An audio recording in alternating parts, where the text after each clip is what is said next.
Good morning, everybody. It's Kinte, aka Mr.KleanKut himself. I was thinking about my first tattoo.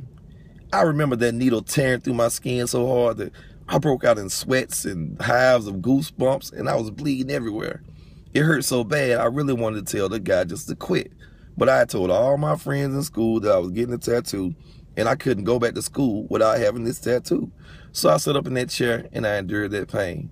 And then after about a week of all the A&D ointment and the itching and the peeling, the tattoo finally healed, and everything all made sense to me. Like, even though I did a lot of bleeding and sweating and almost shed some tears, look at this beautiful piece of artwork that it left behind. I know a lot of y'all don't see where I'm going with this, but many of the things in life that we desire are going to require our blood, our sweat, and our tears. I know it's somebody out there frustrated right now, working long hours and working 2 jobs and overtime and double shifts, trying to save up to get a car. I know you're frustrated and you want to quit.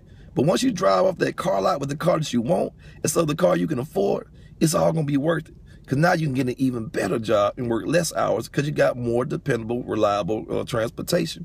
I'm talking to that lady that's up there with her son and her daughter taking them to football and cheerleading practice and still having to go home and work on sight words and homework and bathe them and feed them and get them ready for bed.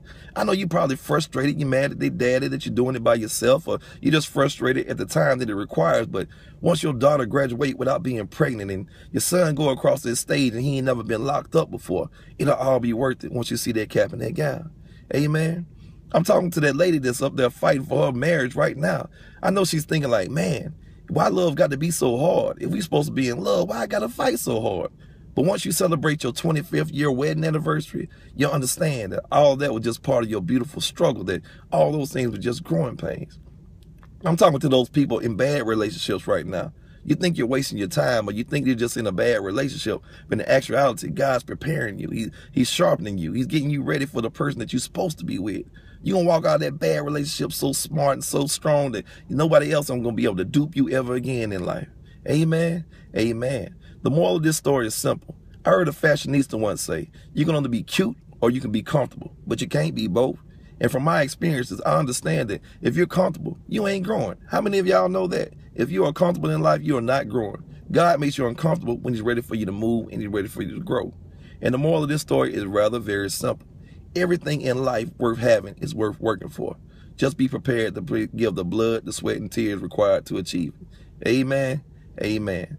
I'm going to be up here at the shop all the way to 8:30 tonight. Feel free to give me a call at 678-570-2813. That's 678-570-2813. Team KKBS. Join the movement.